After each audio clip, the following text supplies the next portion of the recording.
Durante 8 siglos, una extensa frontera separó a cristianos y musulmanes en la península ibérica.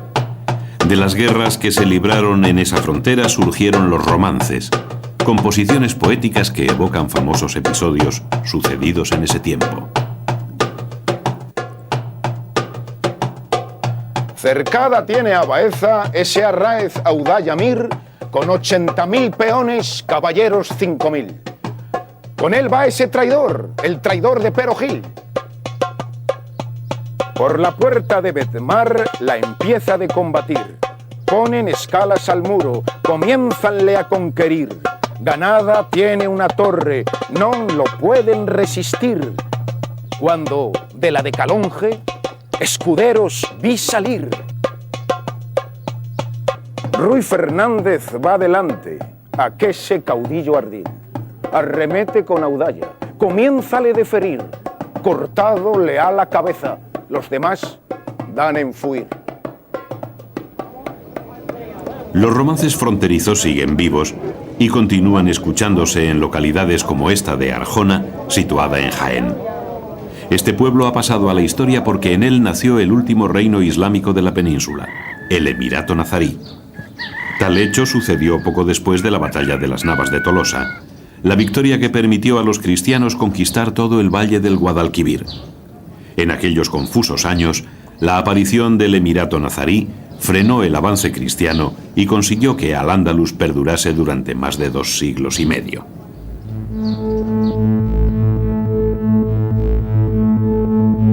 El Emirato Nazarí fue fundado en 1232 por Muhammad ibn al-Ahmar, señor de Arjona. Para preservar sus territorios, no duda en establecer una serie de pactos con el rey castellano Fernando III.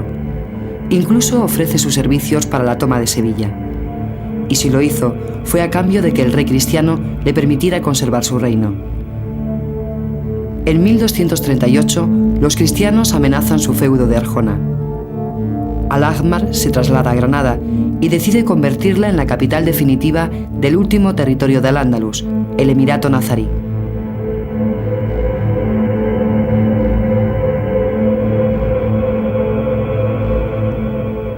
El reino musulmán de Granada incluía un territorio compuesto básicamente de las actuales provincias de Málaga, Almería y Granada, y algunas comarcas de Cádiz, Córdoba, Jaén y Murcia. Por ese tiempo, en el Mediterráneo, se producían importantes cambios. Los turcos del sultanato de Run luchaban en Anatolia con el Imperio bizantino. En Egipto gobernaban los ayubíes. Muy cerca, en Palestina, los cristianos mantenían los territorios conquistados durante las cruzadas. En Túnez gobernaba la dinastía Hafsí. Al oeste, los almohades reducidos a Marruecos y al oeste de Argelia estaban a punto de desaparecer.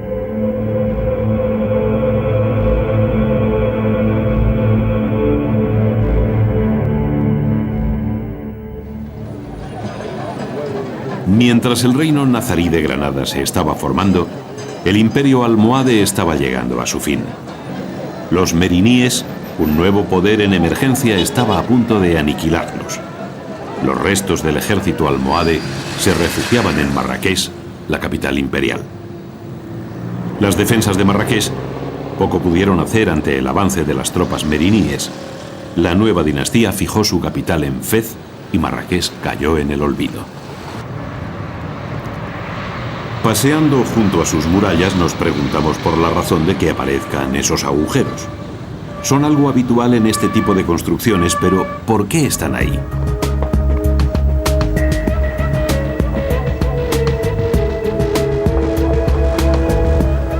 Salimos de Marrakech y nos dirigimos al oasis de Timiderte. Nos habían contado que en este lugar se sigue construyendo habitualmente con la misma técnica con la que fueron levantadas las murallas de Marrakech. Entre las casas de adobe, escuchamos unos golpes rítmicos al tiempo que se oye pronunciar el nombre de Alá.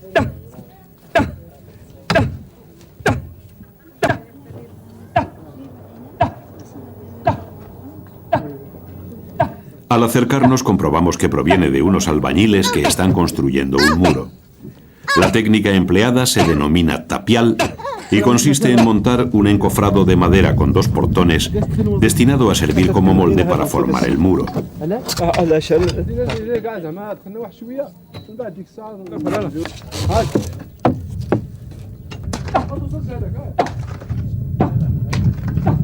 El albañil golpea una y otra vez dentro del encofrado para apelmazar fuertemente la masa.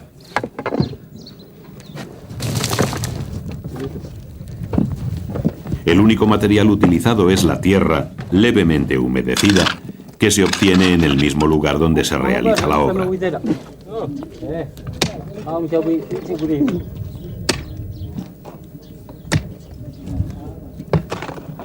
El maalén invoca a Alá en cada golpe porque cree que así la consistencia del tapial será más sólida. Una vez finalizado este bloque, se retira el encofrado. Retirados los portones, toca sacar las agujas. Al hacerlo, observamos el motivo de que aparezcan tantos agujeros en los muros realizados con tapial.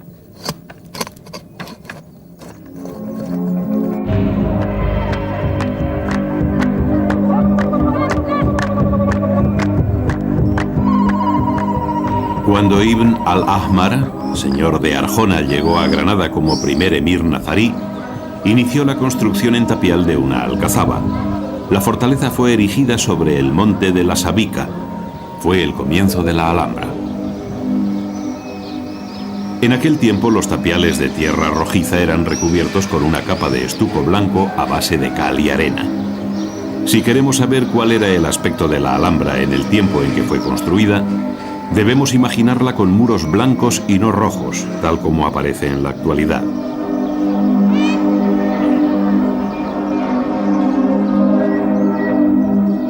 Desde esta alcazaba, Ibn al-Ahmar iba a sentar las bases de un nuevo emirato andalusí, que sin tener la importancia política o militar de sus antecesores, en cambio brillaría a gran altura desde el punto de vista cultural.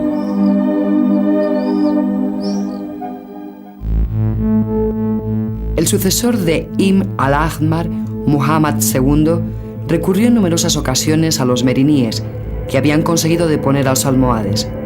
Con la ayuda de tropas norteafricanas, logró no solo defender sus fronteras, sino presentar batalla a los cristianos. El precio que tuvo que pagar el emir granadino fue la cesión a los marroquíes de plazas como Ronda, Gibraltar o Algeciras. En estos tiempos, cualquier pacto era posible. Así, en 1282, el castellano Alfonso X se alió con los meriníes para defenderse de su hijo, el príncipe Sancho. Poco después, el emir Muhammad II se alió con Sancho, cuando éste era ya rey de Castilla, para arrebatar Tarifa a los meriníes.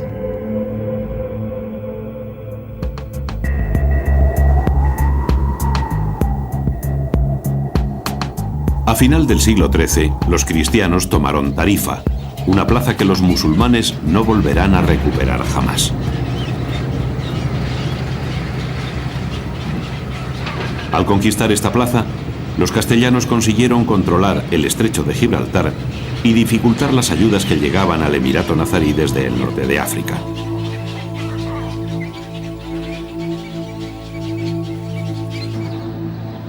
El castillo de Tarifa fue escenario de numerosas batallas, pero la más conocida es la que protagonizó Guzmán el Bueno. Los cuadros del Museo de la Fortaleza rememoran la gesta que protagonizó el castellano en 1299, cuando los musulmanes cercaron la fortaleza decididos a recuperarla. Los sitiadores capturaron al hijo de Guzmán el Bueno y lo llevaron frente a las murallas, amenazando con ejecutarlo allí mismo si su padre no se rendía. La respuesta de Guzmán el Bueno fue tajante. Arrojó su propio cuchillo a los captores de su hijo para dejar bien claras sus intenciones de no rendirse.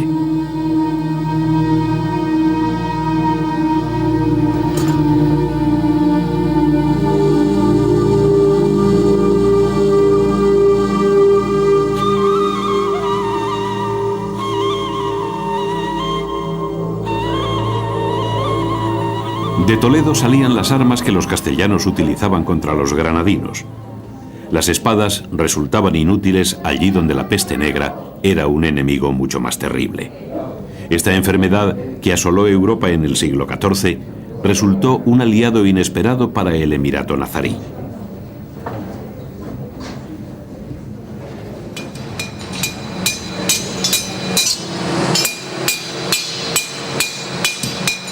La peste debilitó enormemente a Castilla. Una de sus víctimas fue Alfonso XI, un rey decidido a acabar con el último reino musulmán de Al-Ándalus. Su desaparición abrió una época relativamente tranquila para los granadinos. La firma de sucesivas treguas permite que las fronteras se mantengan tranquilas. Las espadas cristianas no volverán a ser una amenaza seria hasta bien entrado el siglo XV.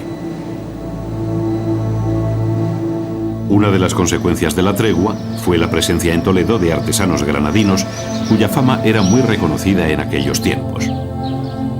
Estos artesanos contribuyeron decisivamente en la construcción de la Sinagoga del Tránsito, edificada por orden de Pedro I de Castilla en 1355. El rey castellano sabía perfectamente que los nazaríes eran los mejores artesanos que podía tener. Por eso solicitó sus servicios no solo en este, sino también en otros edificios fuera de Toledo.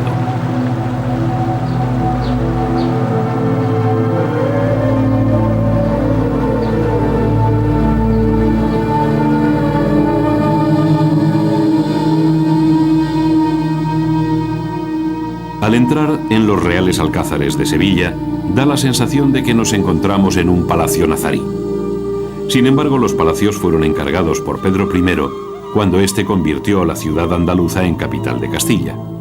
Para decorarlos, el rey recurrió de nuevo a artesanos nazaríes, como ya ocurrió con la Sinagoga del Tránsito.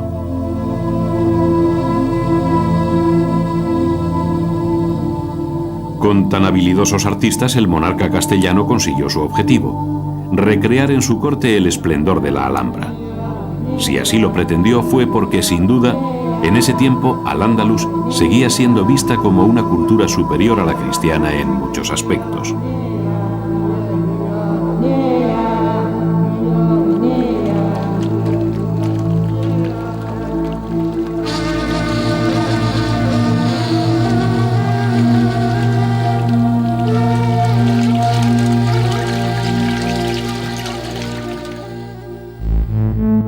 En el reino granadino también se realiza durante el siglo XIV una gran labor constructiva, favorecida por la etapa de prosperidad que se vive durante los reinados de Yusuf I y su hijo Muhammad V.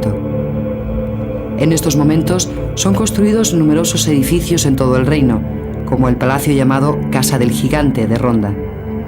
En Granada, Yusuf I manda construir una madraza o universidad, parte de la cual se conserva. Muhammad mandó edificar un maristán u hospital. En Málaga se realizan importantes reformas en su alcazaba.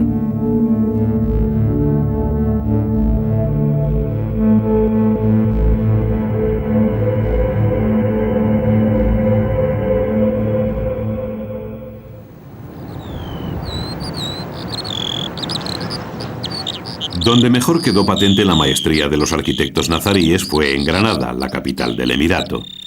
Ellos construyeron la Alhambra, uno de los monumentos más admirados del mundo, una cita ineludible para quien llegue a Granada.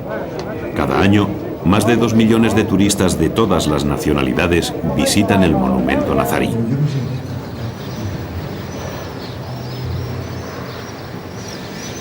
La parte más visitada es la denominada Zona de los Palacios, donde se encuentran las estancias más reconocibles de la Alhambra. Los palacios reúnen algunas de las grandes realizaciones del arte islámico. La Torre de Comares alberga al Salón de Embajadores. En este majestuoso entorno se situaba el trono desde el que Yusuf I gobernaba el reino de Granada. Todo en este lugar glorifica el poder de Alá y al mismo tiempo del rey. El hijo de Yusuf I fue Muhammad V, considerado el monarca nazarí más importante. Él mandó construir el Palacio de los Leones, el lugar que nadie quiere perderse al visitar la Alhambra. Muhammad V quiso superar a su padre con este palacio. El mirador del Indaraja es uno de los rincones más impresionantes del palacio. Se cree que este lugar estaba reservado a la reina y a sus hijos.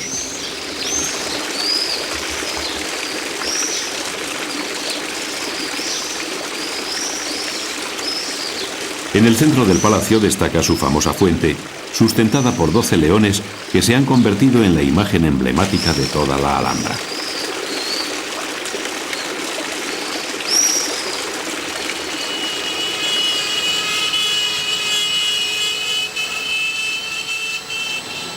Tal es el valor simbólico de esta obra de arte que hasta un jeque árabe ha encargado una copia de la Fuente de los Leones.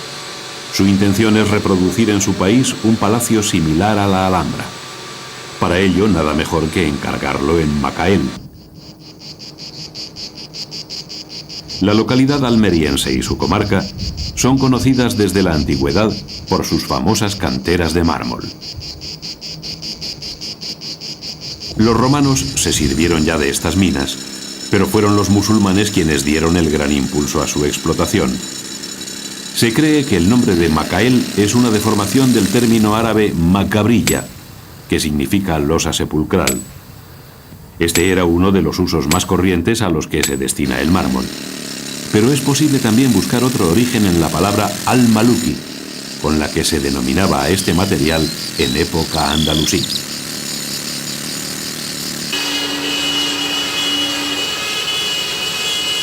Esta reproducción está hecha con una habilidad similar a la que emplearon los artesanos nazaríes.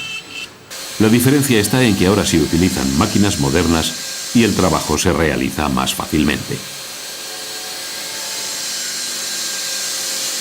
La Fuente de los Leones guarda en el borde de su taza un bello secreto. Al acercarnos, nos sorprende una poesía de Ibn Zanrak tallada en el mármol.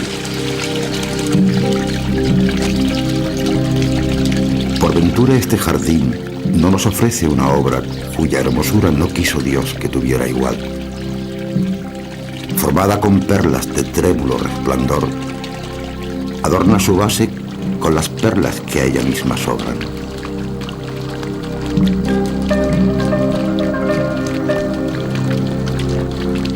¿No ves cómo el agua rebosa por los bordes y cómo las tuberías la ocultan por un momento? Del mismo modo, un amante, cuyos párpados están llenos de lágrimas, se esfuerza en contenerlas por el temor de ser observado.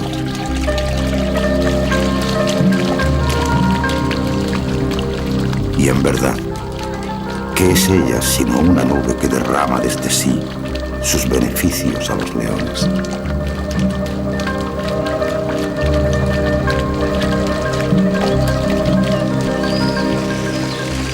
Las palabras del que fue poeta oficial de Muhammad V evocan de forma inmejorable la prodigiosa capacidad de la Alhambra para estimular los sentidos.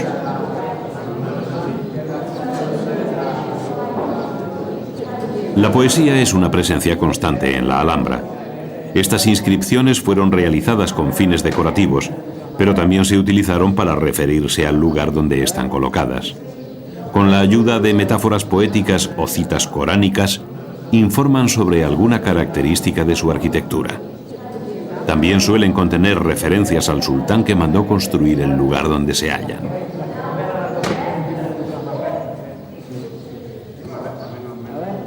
Las inscripciones nos proporcionan datos de la arquitectura de la Alhambra, pero no nos informan de cómo era la vida cotidiana en este palacio maravilloso. Para saber algo más, tendremos que acercarnos a los objetos que en su día formaron el mobiliario de la Alhambra.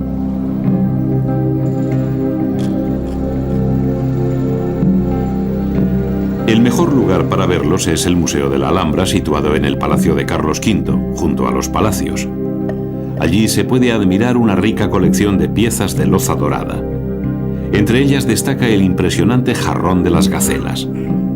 Con un pequeño esfuerzo, las piezas que los museos guardan en sus vitrinas pueden dejar de ser frías piezas cargadas de siglos y ayudarnos a recrear historias sucedidas en la época en que fueron fabricadas y a imaginarnos el aspecto de las estancias en las que estaban colocadas.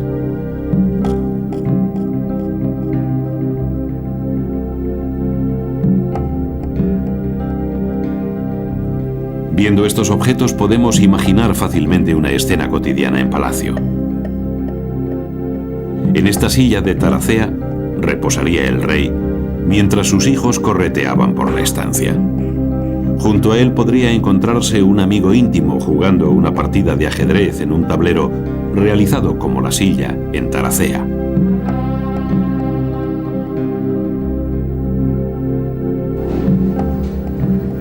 Aún hoy pervive en Granada la Taracea.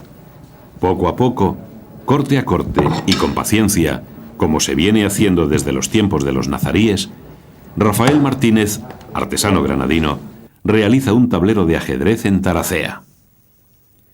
Esta técnica artesanal se ha convertido ya en un signo identificativo de la ciudad de la Alhambra. La Taracea consiste en el ensamblaje de chapas de madera en forma de tiras, estrellas o grecas. La unión de maderas nobles, hueso e incluso marfil da como resultado motivos geométricos inspirados en la decoración nazarí. La combinación de estas piezas da lugar a gran variedad de diseños aplicados sobre muy distintos objetos. El tablero de ajedrez es uno de los más típicos.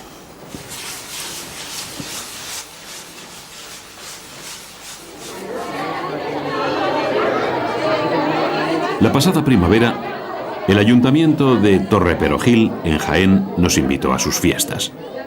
En este marco festivo, los niños del pueblo se disponen a disputar una partida de ajedrez, pero de un modo muy particular. Lo harán a lo grande. Las piezas son ellos mismos. El tablero de ajedrez no es de Taracea ni de ningún otro material. Está dibujado sobre la plaza del pueblo. Al parecer, el remoto origen del ajedrez hay que buscarlo en la India. De allí debieron traerlo los persas, que lo conocían ya hacia el siglo III. 400 años después, es conocido por los árabes, aunque no existen testimonios de su presencia en Al-Ándalus hasta el siglo IX. Se dice que fue el famoso Sir Yap quien introdujo en la corte del Emirato de Córdoba este refinado juego. Alfil G5. Más tarde, Al-Ándalus se convirtió en transmisor del ajedrez al mundo cristiano. Esta peculiar partida de ajedrez nos recuerda que Torreperogil fue durante siglos área fronteriza entre el reino nazarí y Castilla.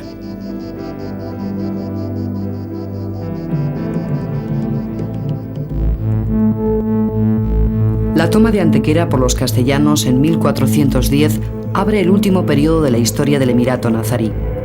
Rodeado de enemigos, asolado por disputas internas, el último territorio musulmán de la península ibérica ha dejado de contar ya en la política internacional. A mitad del siglo XV, en el Mediterráneo, está a punto de producirse un hecho trascendental: la caída de Constantinopla en 1453 a manos de los turcos otomanos, con lo que desaparece el Imperio bizantino. Egipto, Siria y Palestina están en poder de los mamelucos, que son también de origen turco. En el Magreb reinan 3 dinastías: la de los Hapsíes, la de los Abdelwadíes y la de los Meriníes.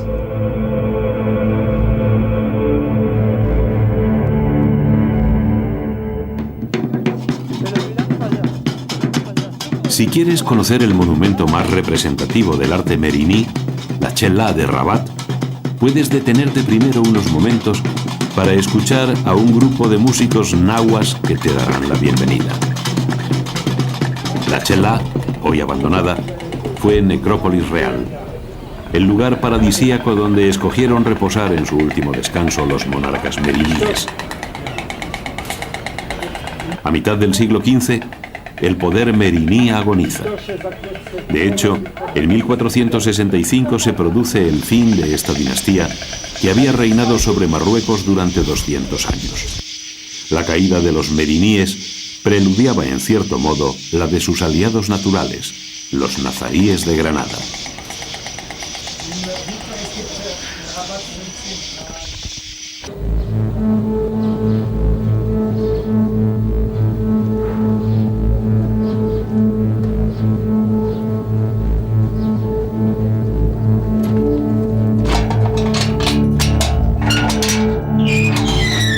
La supervivencia del Emirato nazarí se veía amenazada tanto por los cristianos como por las gravísimas disputas que tenían lugar en la corte.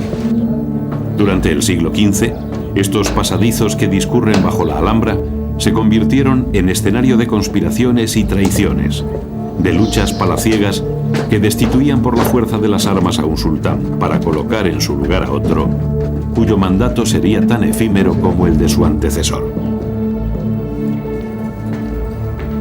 Alguien ha dicho que en este tiempo podían sentirse más seguros quienes estaban fuera de los muros de la Alhambra que aquellos que permanecían dentro.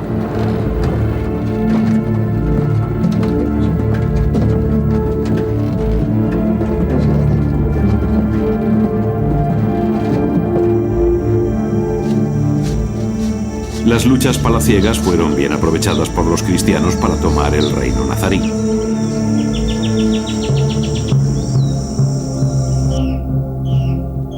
Castilla y Aragón habían unido sus fuerzas a través del matrimonio de sus dos monarcas, Isabel y Fernando. La ofensiva definitiva se inicia en 1482.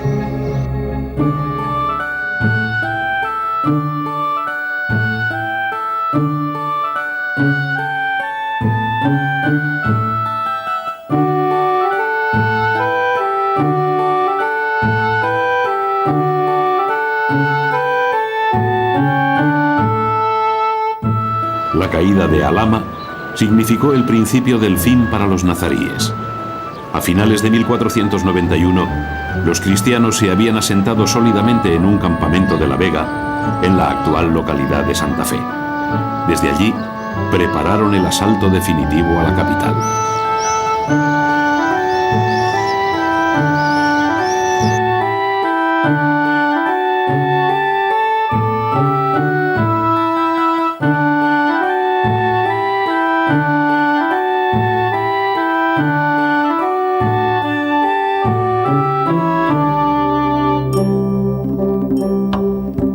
La caída de Granada tuvo lugar el 2 de enero de 1492. Tras firmar las condiciones de la rendición, o capitulaciones, Boabdil decidió entregar la Alhambra sin ninguna resistencia. El fin de Al-Ándalus se había consumado, pero no del legado de los musulmanes españoles, que se mantendría vivo hasta nuestros días en sus monumentos, pero también en las costumbres de quienes ahora habitan las antiguas tierras de Al-Ándalus.